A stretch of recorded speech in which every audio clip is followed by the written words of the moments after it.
Hello, He's Shabazz. he's Pete Marshall, and we're back again with a special week of podcasts commemorating Disability International Disability Day, and we're commemorating for the whole week. We decided that International Disability Day is too good to just be one day, so we've made it 5. We're thinking of like colonizing the entire month of December at some point when we can work out how to do that. But for now, the week is just going to have to do. There's no Christmas this year anyway, so we may as well. So think of us as your Christmas for this year. And anyway, to kick off our week of celebrations, what better way to do it than to do it with a new project called the Disability Union, and we've got a guest from them. We've got one of them on the show today, and we'll let them introduce themselves. So Hi. Oh, sorry. Could you please introduce yourself? Hi. I'm Joel. I'm one of the co-founders of the Disability Union. Suppose I should sum up what the Disability Union is. We are trying to start the first union for and by disabled people. We believe that, with our collective power, disabled people can fight to have a real, meaningful voice in society and make sure that we're listened to in policy creation, in local government, and in terms of people's attitudes as well. We launched a couple of weeks ago, and we got quite a lot of national and local media attention since then. And now I'm just going about chatting to people. Really happy to be on this podcast to sort of share what we're doing and spread the message.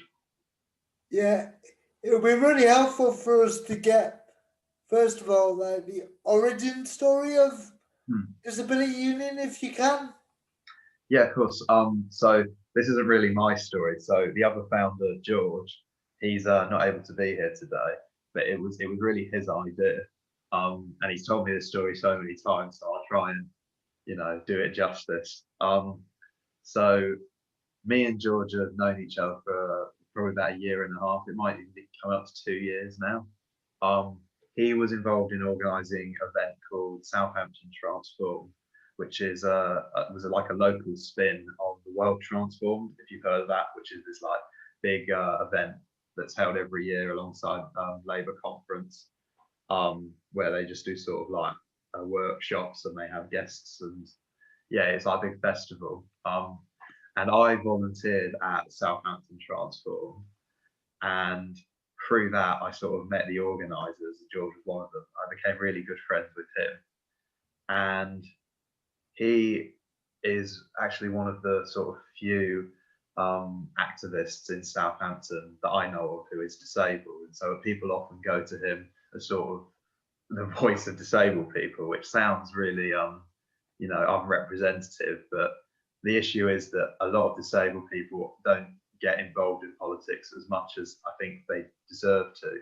I think that we have such an important message and we need to be heard more, and yet a lot of people are just sort of marginalised and made to feel unwelcome in these sort of mainstream political places. And at a meeting in November last year, he was sort of asked by some of our political friends why are disabled people so marginalised in mainstream politics? What needs to be done to create change? And he said, fundamentally, what we need is a union for disabled people. And he sort of explained how, in the same way that a trade union, it has to be listened to because of the sort of the power that they have by sheer numbers. Disabled people need something similar. And everyone in the room said to him, well, you should start it. And he always says, his initial reaction was, no, I'm not interested. I'm doing my own thing. Don't want to take that on board. But over the next few months, he sort of realised, it needs to be done. And if no one else is going to do it right now, then he felt he would be the person to do it. And I sort of, at the same time that he was starting to get the ball rolling with that, I had recently dropped out of university, and I had a lot of time on my hands, and I needed a purpose in life, I think, because I was sort of going off the rails. I was really depressed. My anxiety was the worst it's ever been. I was just struggling to get through each day and to get out of bed. And it sort of gave me a reason to actually care and actually want to live. That doesn't sound a bit, bit depressing, but yeah. And I just got really involved, and since then I've just tried for every waking moment into making this a reality. So that's probably April this year. Yeah. That we started getting the ball rolling. We put a small team together, and we started laying down the basics, setting up our social media, creating a website, and working together to sort of come up with proposals of what we thought the union could be, how we wanted it to work.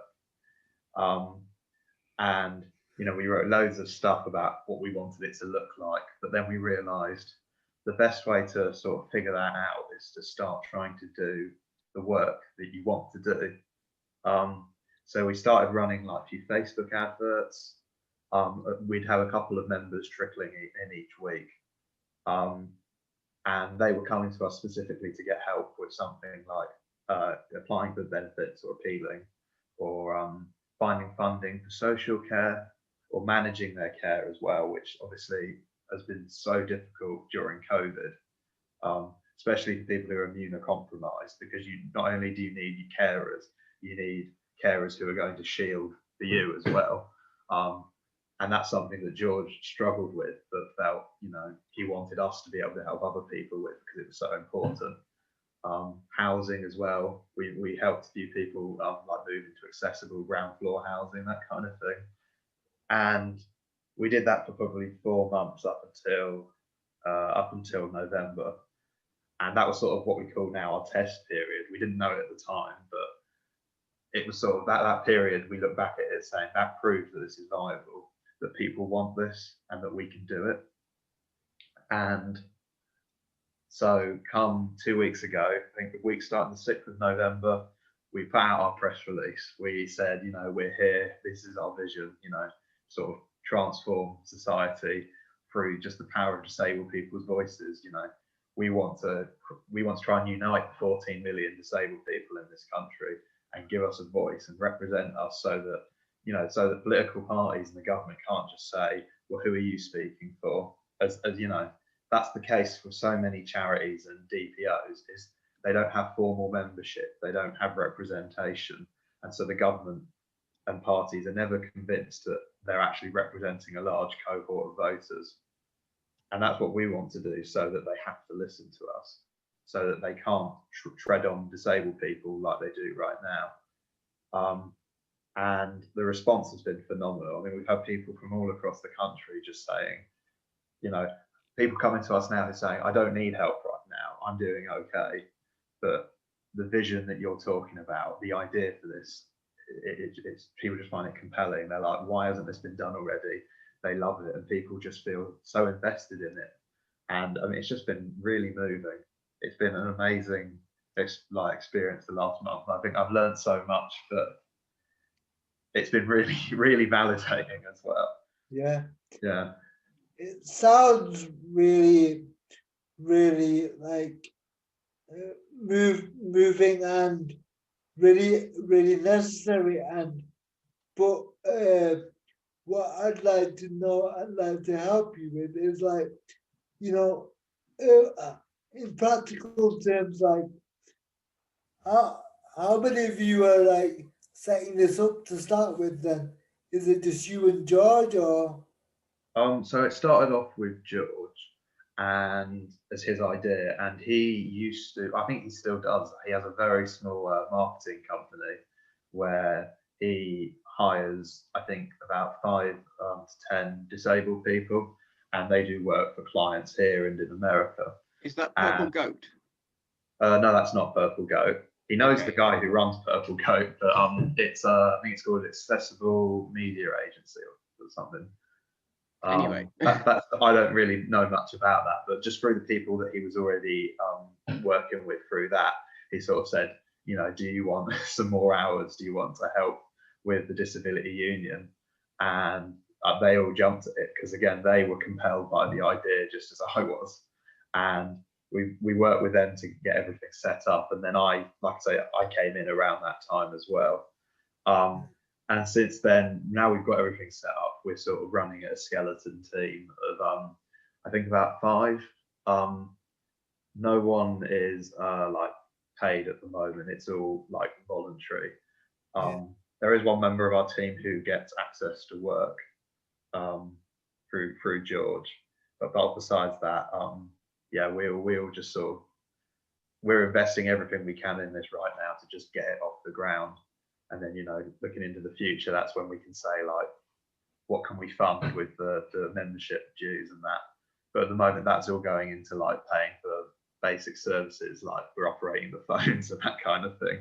Like I say, it's really, really minimalist at the moment. I mean, who are you aiming to influence in kind of policy and in terms of decision making? Yeah. So I think obviously the ambition is to sort of have a seat in, you know, committees at the heart of government, but we realise that's the way off. Right now, what we feel confident about is being able to change things on a more local or regional level. I suppose national level as well, in terms of like Scotland, Wales, and Northern Ireland. So like, there's one campaign that George has been talking about recently to do with social care in Wales, and how, whereas in England, I believe, is it government funded if you're considered you need care. I'm not entirely familiar with the system myself because I don't have carers. You're assessed, and then if you're deemed to need care, you're given you're given a care plan, and then you kind of, your needs are assessed, and then you allocate the funds to do so if they deem you eligible or whatever.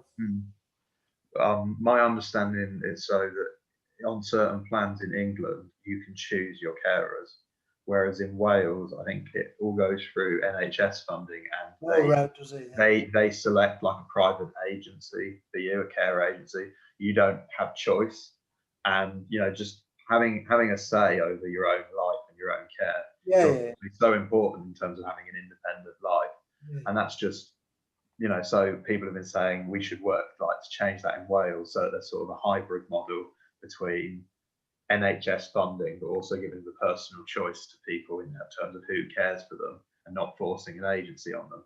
And that's, you know, a small change, but I think it makes so much sense in terms of on a moral and a social basis, and as well as an economic one, that we're quite optimistic that just a little bit of campaigning and just sort of rallying voices together can change something like that. And obviously, once we can sort of prove that we're up to changing things on that level, I think the only way is up. And like I say, we want to sort of work with local governments as well.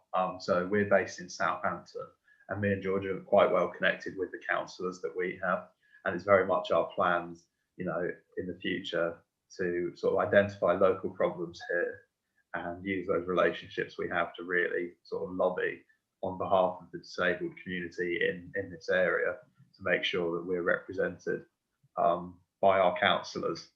And that would sort of, our ambition is to sort of pilot that kind of local branch model here in Southampton where we live, and use that to learn how to do it right. And then we want to roll that out across the country. Have you had any contact with local councillors in regards to this in Southampton? So because we know quite a lot of the councillors, with our friends on Facebook, they're aware of what we're doing. We haven't approached them to try and get any support yet, because we haven't consulted our members to a point in this area where we can confidently say this is what our members want. We've been running a national consultation, like whenever someone joins, that we say, can you fill in our consultation so that we can hear your points of view on these sort of issues. So the benefit system, social care, housing, and discrimination. We want to hear what everyone has to say about One thing we're trying to launch in the next couple of weeks is like a policy part of our website, and we're going to create those policies on the basis of what members say in this consultation over the next period. So it's sort of like we're holding back a little bit because we want to listen to our members before we jump in and start doing campaigns. But at the same time, we really do want to do campaigns straight away. It's a bit of a balancing act. Yeah, and I was looking at some of your stuff, and one of the things you talk about is a universal bill of rights or something. Universal basic services. Yeah. Yeah. Could you explain a bit about that? Yeah. So I suppose the best sort of point of reference for what that concept is say how the NHS is free at the point of use. You're not given a benefit to pay for your NHS care. The NHS is just there and it's universal. And people love the NHS. It's like, it's so many people, it's like the jewel in the crown, really. It's what so many people are proud of, to be British. And it's because it works, it makes sense socially, it makes sense economically. And it's sort of saying, well, why shouldn't care be run like that? Why shouldn't things like PIP be run like that, in terms of if you need access to like an accessible home, if you need mobility equipment or anything like this, it should just be there in the same way that the NHS is there if you need an operation. The idea of having these sort of means tested benefits and having to go to assessments and apply for this and apply for that and the endless paperwork, it causes so many mental health problems. I mean, that's the thing, people come to us because they need to move house or something, but the problem's bigger than that. The problem's manifested and it might have caused them to have severe anxiety or depression, or and it's about sort of making, we want life as a disabled person to be independent and easy, and we don't want there to be this endless paperwork, constant red tape and hassle of applying for this, applying for that, making sure you're not going to lose this benefit and this funding, because there's no need for it. It's all just a sort of a hostile environment, I feel. And what would be better is like we've been speaking about, is a universal basic services model where the services that people need to live their lives the way they want to are just there. They're free at the point of use, and they don't sort of grill you and ask questions and make you feel less than a human like they do right now. Yeah, I couldn't agree with you more, really. Pete, is there anything you want to ask? I mean, I think partly this is just agreeing with you, but anyway, I think there's an interesting thing that if you look at how many pieces of paper you have to sign to make a company, that actually it's a few. You have to fill in a couple of online forms, and then you send a thing away to Company House, and then it exists. And then you can, and in business, like there's a basic thing of like good bureaucracy is, I shouldn't have to spend like 50 hours and talk to 8 different people. And yet when it comes to like loads of disability stuff, you do basically. And government only seems to trust disabled people when they've gone through at least 4 different people and got 8 different stamps and had to fill in their details on like 4 different, about 4 or 5 different dimensions. And it's just, yeah, I mean, it doesn't need to be that way. It's like that on purpose, because if they can't withhold giving you benefits by having the assessor turn you down for no good reason, then they're going to make the process confusing, long-winded. They're going to make it difficult. They're going to make it frightening. The first thing you see when you're looking at applying for universal credit is that if the information is not accurate, you'll face a penalty. And so they're immediately treating you like you're some sort of criminal who's trying to defraud the state. It's intentionally like this. It's to scare people away so that they don't claim what's rightfully theirs. Whereas having a system that makes sense and operates, you know, in terms of basic services on a human level means you can eliminate all of this, you know, it's like all the assessors that they have to hire who, you know, are following protocols that are completely backwards and don't correspond to what disabled people actually need. That's costing, having all these means testers and assessors costs more money than just having a humane system and giving people what they actually need. It's backwards, like ideological thinking.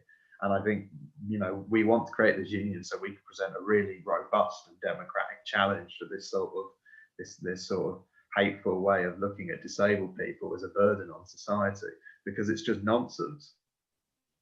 Yeah, it makes people, I know they don't do it anymore, but it makes people like Atos loads of money. And people like that, people who run the benefit systems, that it gives them private contracts that are Yeah. worth billions. And instead of giving those contracts to people, they could be like just, you know, giving the benefits to people who need them. Yeah.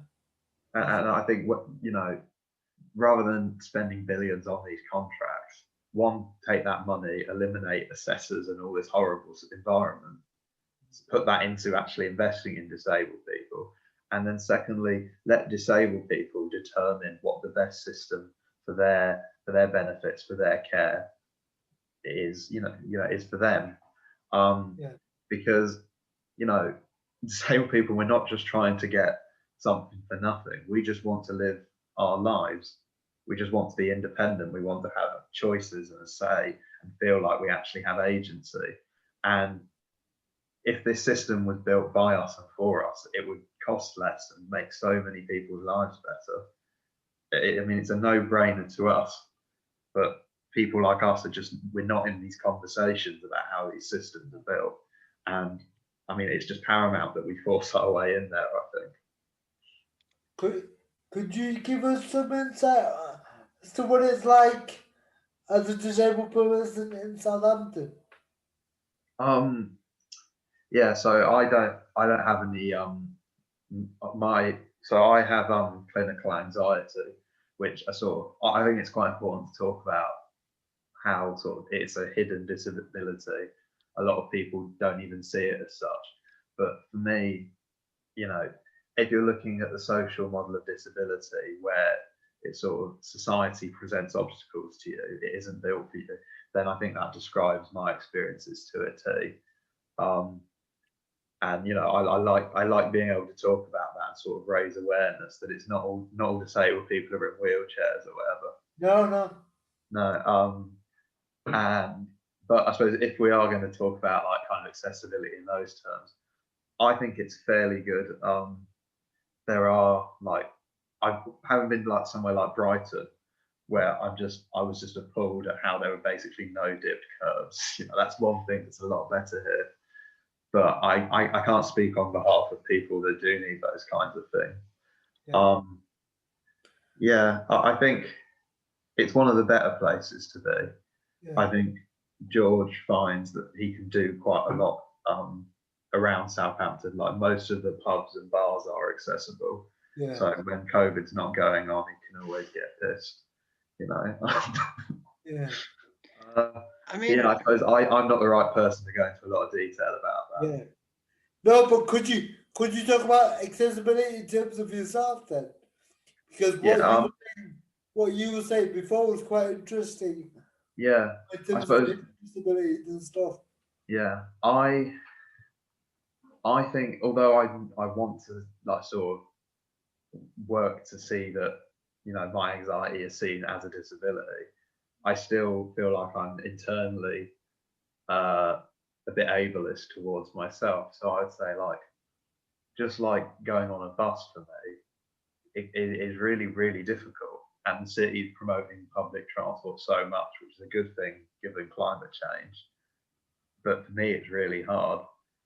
And I've always looked at that as that's my problem. I should be able to go on a bus. But I've never really thought about what the solutions are to that. And I guess there should be some. Yeah. No, I just think it's it's a voice that doesn't often get heard. So that's why I just wanted to hear you speak about it a bit, because I was Yeah. like, obviously none of us have got all the answers. It's just about your experience of what you would like to see, really. Yeah. Like I say, I mean, I've not thought about this enough, but yeah, I don't tend to try and think about myself that much, because again, I try and see my anxiety as my own problem and it's no one else's, but that goes that's, against what I actually believe. It doesn't yeah, does it? you're just causing more problems for yourself. Yeah. Yeah. Yeah. Did you want to say something, Pete? yeah. I mean, I think one of the things that is very often underestimated in these kinds of projects is how much, like, it requires to actually solve any of these problems requires an enormous amount of dexterity in terms of working between levels of government. So, for example, if you want to talk about kind of social care, technically speaking, the statutory duty is with the council. But if something, as soon as it gets into medical stuff, it goes to the NHS, and the people who should fund it are the kind of national government. And so you get this. So this means you get this massive thing where councils will always say, "Well, we need more money to pay for better social care." The government will always say, "Well, we're giving councils the money that kind of the X, Y, and Z statistical algorithm says that they deserve." And the NHS is constant, and social care is constantly arguing between themselves about which one of them has the statutory duty here. And I think at some point, I mean, there's two things here. First off, I think in some ways that in the fact that all of this is happening ends up being a policy problem in itself. Like in the end, like the fact that these people aren't coming together and going, we need to make this system have X, Y, and Z priorities for disabled people, and that should be the only priority, but is a problem in itself. I think as well, it ends up meaning that actually it is, so creating one, creating if you have an effect-based kind of policy diagnosis in this thing, you end up having to come up with kind of have some fairly nuanced, sophisticated policy discussions on how much money councils should get. What should the algorithms be? How should, social worker training, actually how do social workers see that, as soon as you start looking at any one of these things, you have to look at every other aspect of it, and it ends up being incredibly like messy. Yeah. And I just like, how have you been thinking about that? What systems, like, Yeah. it's less what systems have you got, because I suspect you haven't got that many, but what systems are you thinking that you will need? So I think, again, as I said earlier, this is by design. The system's broken up and confusing and like that.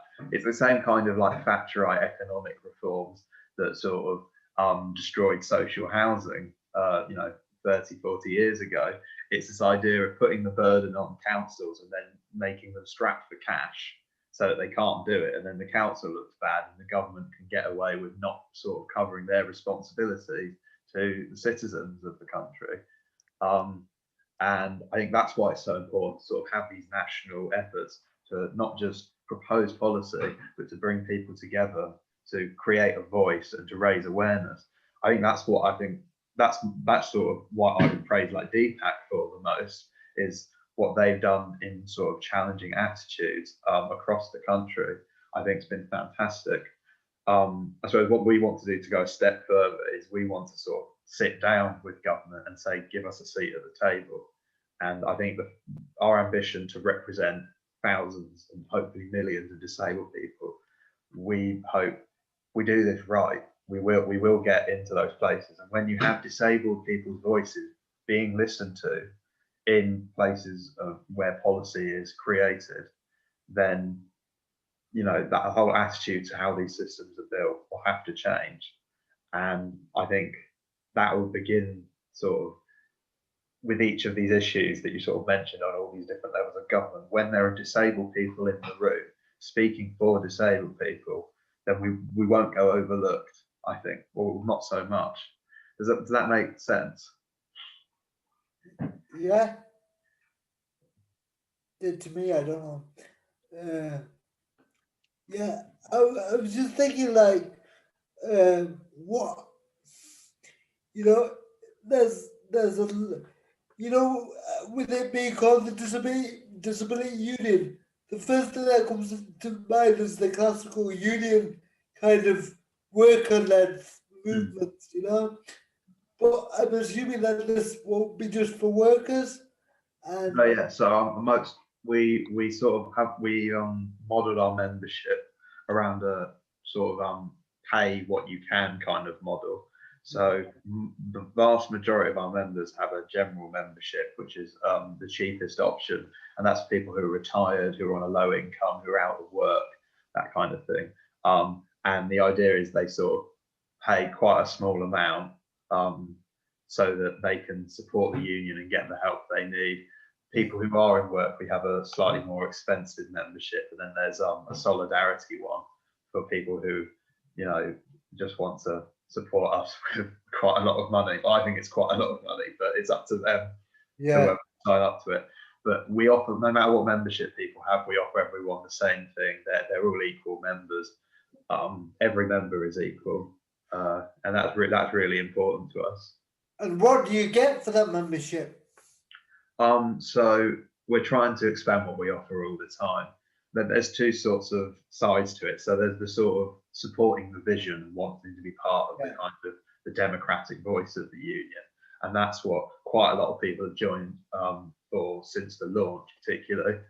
But then there are the people that do need help, and so we have quite a few services. We have George and another one of our team members, Laura, they do casework over the phones.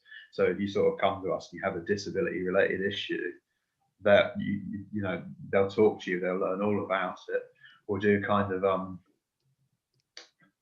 we'll sit down with you and sort of identify what your needs are, and then if it's like benefits, we'll help you write an application that will succeed, because we know what they're looking for to reject you.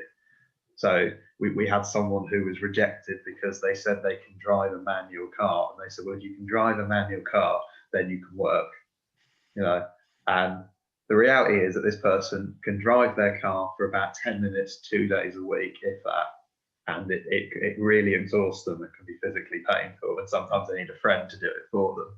So it's sort of saying, actually, you really need to describe your worst day, because they're going to pick up on everything to turn you away. It's things like that. We've partnered up with a few legal organisations so that we can provide consultation and representation to our members on disability rights cases as well. At the moment, we haven't actually taken any cases to court yet, but we've done quite a lot of consultations. And again, just sending a threatening letter to someone who's violating someone's rights on important looking stationery can often be enough to sort of scare them into treating you the way they should. We've also announced yesterday that we're running a pilot scheme with an organisation called Paranemo, and that pilot scheme allows us to offer therapy to, I'm trying to think how many members. I think we're able to offer therapy to 50 of our members for absolutely nothing. And the response to that's been quite positive just yesterday, and we're already looking at applying for grants to do even more of that. I'm just trying to think what else we do. We're also slowly building part of our website called the Support Hub, which we want that to be our signposting directory, because there's so much amazing work and help out there for disabled people. Yeah. But it's all scattered across the internet, and none of these organisations that are massive marketing companies, that they're not going to have their name on the side of buses. Yeah. So we sort of want to raise awareness of what is out there, what you can get for free or very little that can change your life, and that's what we're working at the moment, as well as just providing the advice that we have from our experiences as well, and our members. Yeah, I should mention we're trying to encourage our members to sort of help one another. Sorry, because like I've been saying quite a lot, disabled people know what's best for themselves, what's best for disabled people, and our experiences sort of tell us what the best tips and advice are. So if we can have a community where we're just looking after one another and giving advice to one another, then I think we can achieve really positive things on an individual level. Like you mentioned earlier, I think you said that George, the founder, had like a marketing background. Yeah, so he's sort of been. I'm the marketing director. That's what my email signature says. Okay. And he's sort of been showing me the ropes of how to use like Facebook adverts, how to do this and that, and how to. We ran a giveaway as part of our launch, and he sort of showed me how you do that, how you run your email system. Yeah. And that's been quite a learning curve for me, but I really enjoy it because I suppose a lot of the feedback and the consultation responses go through me, and just seeing that I put something out there on social media or whatever, and people have really sort of engaged with it, and really poured their heart out into their response to it, I think it makes me feel like what I'm doing is so worthwhile. Oh, it definitely is. I would second that as well. Yeah. I don't just want you to be just thinking in an echo chamber, thinking, "Oh, it's worthwhile." It's good for you to hear of somebody Yeah. got nothing to do with it as to tell you that it's. Yeah, it's. I think it's a really good idea, but I think for that to be a good idea, and people need to be invested in it. I'm not just saying financially. I mean, like they need to give you ideas, and I was thinking one of the things that have come up in our activism over the years, over the last year especially, has been the digital exclusion. Like disabled people not having access to technology, and it's a big problem with the disabled community. And one of the things I wanted to put forward to you guys was to think about that and to think of about disabled people that haven't got access to the internet or are not computer literate. Yeah, Um, I think in terms of the accessibility of everything we do, I'm not going to lie. I think we need to do a lot better. yeah. I'm Yeah. not. I'm not. Yeah, no, I think we don't have a physical presence at the moment. We have leaflets, but we haven't been able to distribute them because of COVID. And most of our support is over the phone. We book appointments online. I think there's a long way to go in terms of that. What we want to do, so I mentioned earlier, trying to set up local branches bit by bit. We think that will be really important in sort of achieving this community aspect, and that will make people invested and engaged on an ongoing basis, and it will give people who become involved in their local branch a really meaningful voice, and it won't just be me and George speaking for everyone. I think Because you that's can't speak for everyone. that's going to be really good. And I suppose the other side of that is hopefully once COVID's been sorted, those meetings can take place physically, in like whether it be in like school assembly halls or church halls or where like local community venues. That means that people who aren't online, who aren't computer literate, will be able to participate.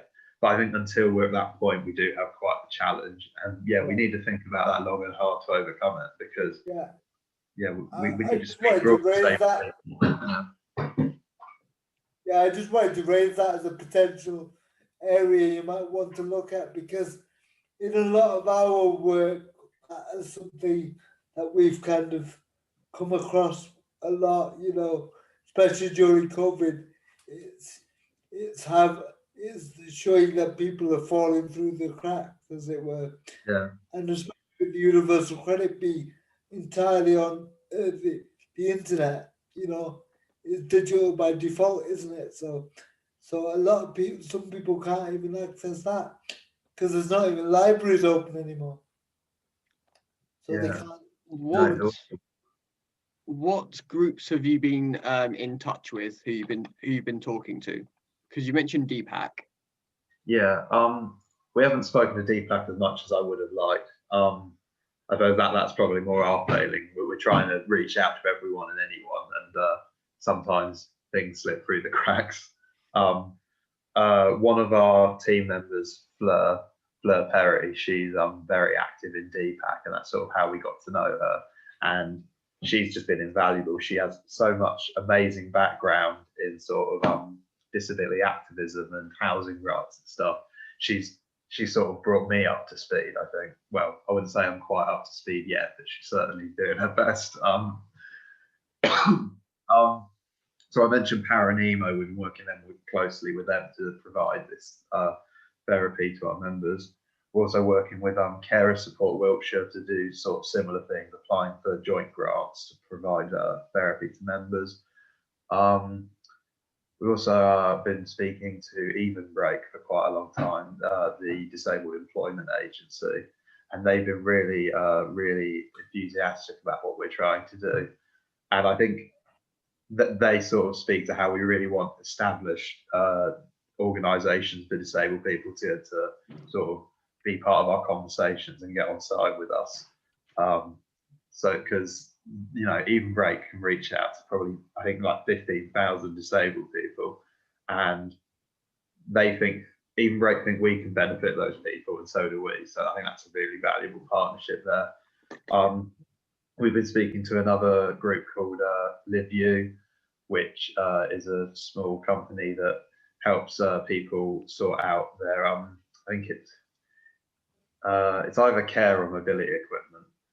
George is very much up to speed on that kind of thing. But yeah, that's one organisation. Disability Horizons as well.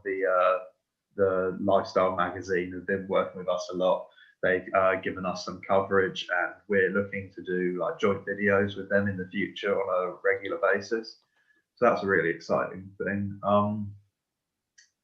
Gosh, my mind's.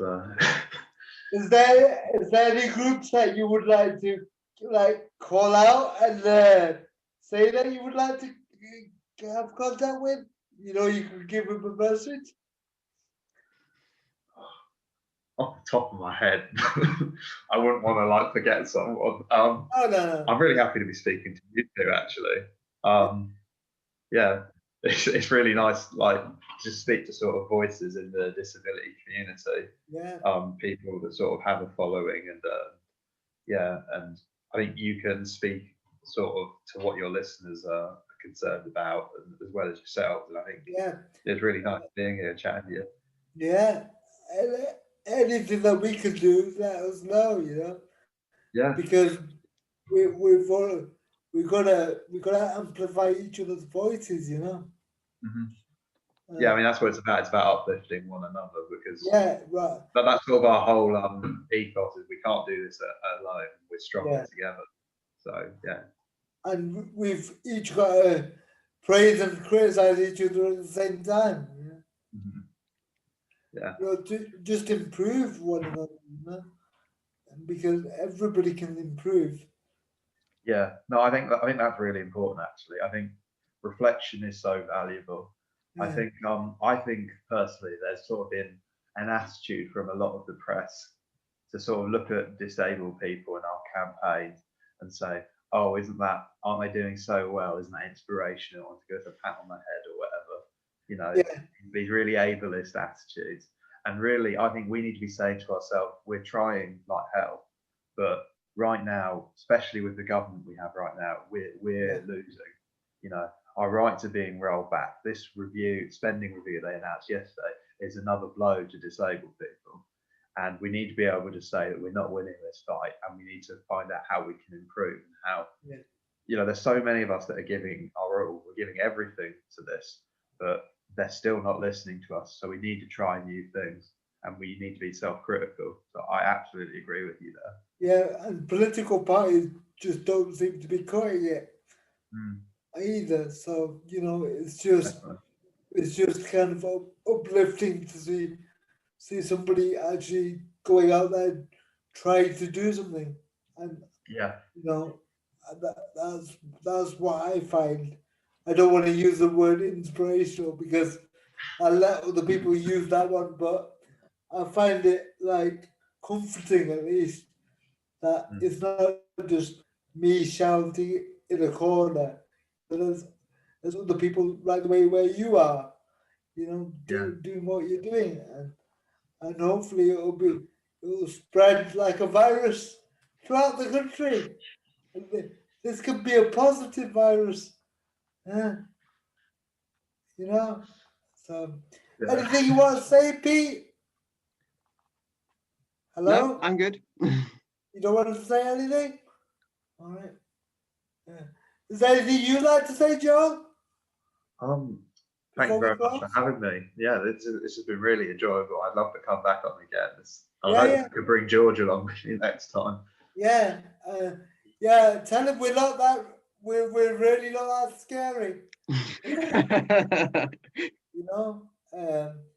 I thought maybe he got a bit nervous and he thought, no, I'll push you out first and see what they're like. And if they're trouble, then you could be my shield. But tell him no, next time. You're both welcome. Yeah. You know? Thank And you. especially next time you have some more projects to announce and you have some and stuff. It'd be good to chat about them. Yeah, well, hopefully that should be very soon because we've got all kinds of things in the pipeline.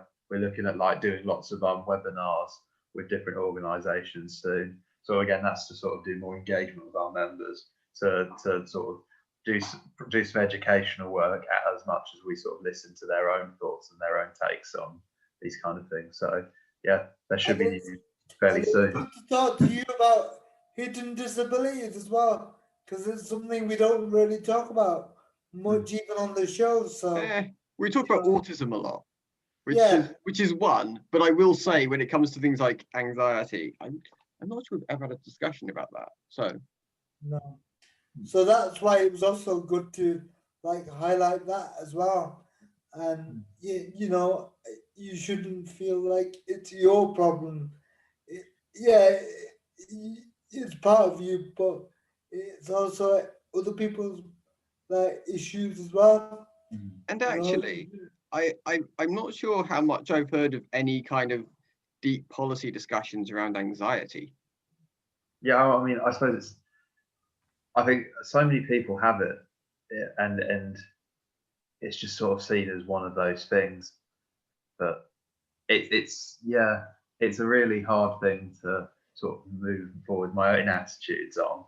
But I mean, it's part of me, isn't it? And I have every right to be able to live my life the way that everyone else does. So yeah, I'm really grateful that you've sort of made me think about this as well.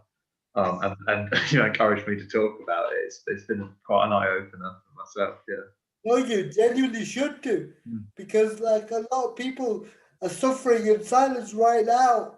And just to hear you speak about it will like make lots of other people going through the same thing. I know it sounds corny, but it's absolutely true.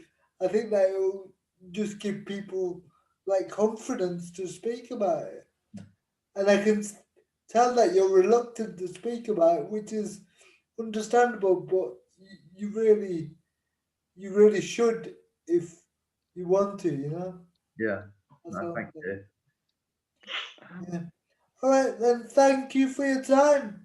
Thanks for having me. It's been amazing. Really enjoyed it. Hope to speak to you again. Yeah. Thanks very much. Bye. Bye.